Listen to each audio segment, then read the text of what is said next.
జూబ్లీహిల్స్ ఉప ఎన్నికల ప్రచారం హీటెక్కుతుంది. ఎన్నికలకు రోజులు దగ్గర పడుతున్న కొద్దీ అన్ని పార్టీలు వ్యూహాలు రచించి ముందుకెళ్తున్నాయి. ఇవాళ ప్రచారంలో పలువురు మంత్రులు పాల్గొనే ఛాన్స్ ఉంది. జూబ్లీహిల్స్ లో తమ పార్టీని నిలబెట్టేందుకు అన్ని రకాల ప్రయత్నాలు చేస్తున్నారు పార్టీల నేతలు.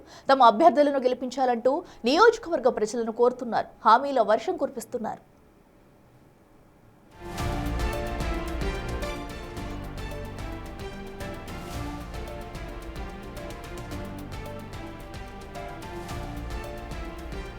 ఇప్పటికే కాంగ్రెస్ అభ్యర్థి నవీన్ యాదవ్ కు మద్దతుగా సీఎం రేవంత్ రెడ్డి కూడా ప్రచారంలో పాల్గొన్నారు. మంత్రులు పొన్నం, ఉత్తమ్, శ్రీనివాస్, శ్రీధర్ బాబు, సీతక్క తమదైన స్టైల్లో ప్రచారాలు చేస్తూ కార్నర్ మీటింగ్లు కూడా నిర్వహించారు. మంత్రి కోమటిరెడ్డి నవీన్ యాదవ్ తో కలిసి ఇంటింటా ప్రచారం చేశారు. ఉప ఎన్నికల్లో ఖచ్చితంగా తామే గెలుస్తామంటూ ధీమా వ్యక్తం చేస్తున్నారు కాంగ్రెస్ నాయకులు.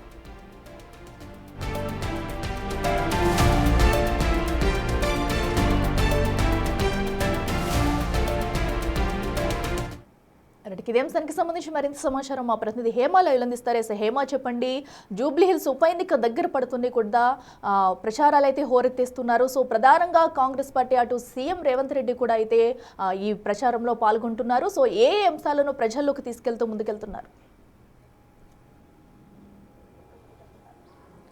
మొత్తానికి మరొక 3 రోజుల్లో జూబ్లీహిల్స్ ఉప ఎన్నికలకు సంబంధించినటువంటి ప్రచారం గడువు ముగియనుంది.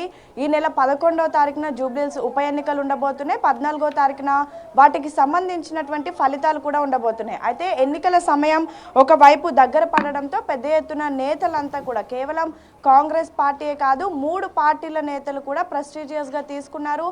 ఏదైతే ప్రచారంలో మరింత జోరు పెంచారనే చెప్పుకోవచ్చు. ఇక కాంగ్రెస్ పార్టీ విషయానికి వస్తే ఒకవైపు మంత్రులు, ఎమ్మెల్యేలు, ఎంపీలు కానివ్వండి, కార్పొరేషన్ చైర్మన్లు కానివ్వండి, ఏకంగా ముఖ్యమంత్రి రేవంత్ రెడ్డి ఈసారి ప్రచారంలో బరిలో కూడా దిగారు. రెండు విడతలుగా కూడా వరుసగా ప్రచారం నిర్వహించారు. అటు పోయిన నెల 30-31వ తారీఖున, ఈ నెల నిన్న మొన్న అంటే 4-5వ తారీఖున కూడా అటు ముఖ్యమంత్రి రేవంత్ రెడ్డి జూబ్లీహిల్స్లో ఉన్నటువంటి మొత్తం 7 డివిజన్లో కూడా పర్యటించారు, రోడ్ షో నిర్వహించారు. అనంతరం ఏర్పాటు చేసినటువంటి కార్నర్ మీటింగ్స్లో కూడా పాల్గొన్నారు. అయితే ఒకవైపు జూబ్లీహిల్స్ ఎన్నికలు సమీపించడంతో పెద్ద ఎత్తున నేతలంతా కూడా జూబ్లీహిల్స్ నియోజకవర్గ ప్రజలకు హామీల వర్షం కురిపిస్తూ ఉన్నారు.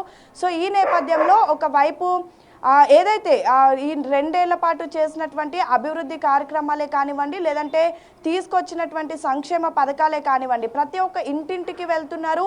ఇంటింట ప్రచారంలో భాగంగా ఆ ఇంట్లో ఉన్నటువంటి ఒక్కొక్క లబ్ధిదారులకు ప్రభుత్వం నుంచి ఎంతవరకు ఫ్రీ ఆఫ్ అమౌంట్ వస్తుంది అంటే లైక్ సన్నబియ్యం పథకమే కానివ్వండి, రేషన్ కార్డే కానివ్వండి, రాజీవ్ యువ వికాసంలో ఉద్యోగాలే కానివ్వండి, ఫ్రీ కరెంటే కానివ్వండి, 500 రూపాయలకు గ్యాసే కానివ్వండి, లేదంటే ఒక మహిళ ఉచిత బస్సు ప్రయాణం వల్ల ఆ మహిళకు ఒక నెలలో ఎంతవరకు సేవింగ్ అవుతుంది అనే అంశాన్ని కూడా ఇంటింట ప్రచారంలో భాగంగా కూడా పాల్గొంటున్నారు. ఇక అఖిల ఇప్పటికే మొత్తం 7 డివిజన్లకు కూడా 14 మంది మంత్రులను అలర్ట్ చేశారు. ఒక్కొక్క డివిజన్కు 2 మంత్రులు, 4 ఎమ్మెల్యేలు, 4 కార్పొరేషన్ చైర్మన్లను కూడా ఇప్పటికే ఒక కమిటీని వేశారు. మరొక వైపు పార్టీలు ఉన్నటువంటి ముఖ్య నేతలు అందరితో కలిపి మహిళా నేతల్ని కలిపి మరొక కమిటీని కూడా వేశారు. ప్రతి ఒక్కరు కూడా వాళ్ళకి ఇచ్చినటువంటి విధులు నిర్వహించడంలో ప్రస్తుతం బిజీ ఉన్నారు. ఇక ప్రతి ఒక్కరు కూడా ఎన్నికల ప్రచారంలో పాల్గొంటున్నారు. ఎక్కడ దొరికితే అక్కడ వీలు దొరికినంత దగ్గర అన్నిట్లో కూడా జూబ్లీహిల్స్లో తాము బలపరిచినటువంటి ఎమ్మెల్యే అభ్యర్థి ఎవరైతే ఉన్నారో నవీన్ యాదవ్కి ఖచ్చితంగా ఓటు వేసి గెలిపించాలి అంటూ కూడా పెద్ద ఎత్తున కోరుతున్నటువంటి పరిస్థితి. ఈ ప్రచారంలో భాగంగా గత ప్రభుత్వం బీఆర్ఎస్ ప్రభుత్వం 10 ఏళ్లలో చేసినటువంటి అభివృద్ధి కార్యక్రమాలే కానివ్వండి, అసలు వాళ్ళు ఏం కూడా చేయలేదు. మొత్తం రాష్ట్రాన్ని ధ్వంసం చేశారు, అప్పుల రాష్ట్రంగా మిగిల్చి వెళ్ళారు.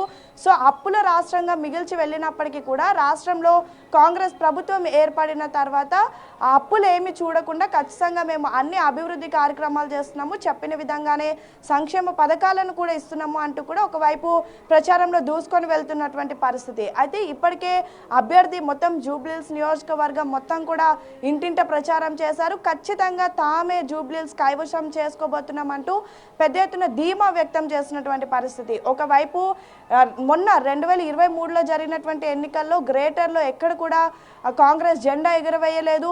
సో ఈ నేపథ్యంలో గతంలో వచ్చినటువంటి కంటోన్మెంట్ ఉప ఎన్నికల్లో కూడా కాంగ్రెస్ గెలిచింది.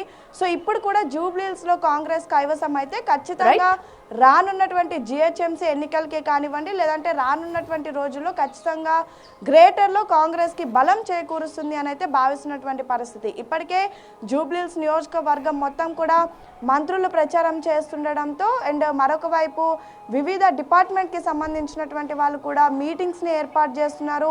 ఒకవైపు నిన్న ఓబీసీ డిపార్ట్మెంట్ ఆధ్వర్యంలో మీటింగ్ని ఏర్పాటు చేశారు, ఆత్మీయ సమ్మేళనం ఏర్పాటు చేశారు. దానికి శ్రీధర్ బాబు ఇతర మంత్రులంతా కూడా ముఖ్య అతిథులుగా హాజరయ్యారు. మొత్తానికైతే జూబ్లీహిల్స్ ఉప ఎన్నికలు దగ్గర పడడంతో నేతలంతా ప్రచారంలో జోరు పెంచారనే చెప్పుకోవచ్చు. Right Hema, thank you.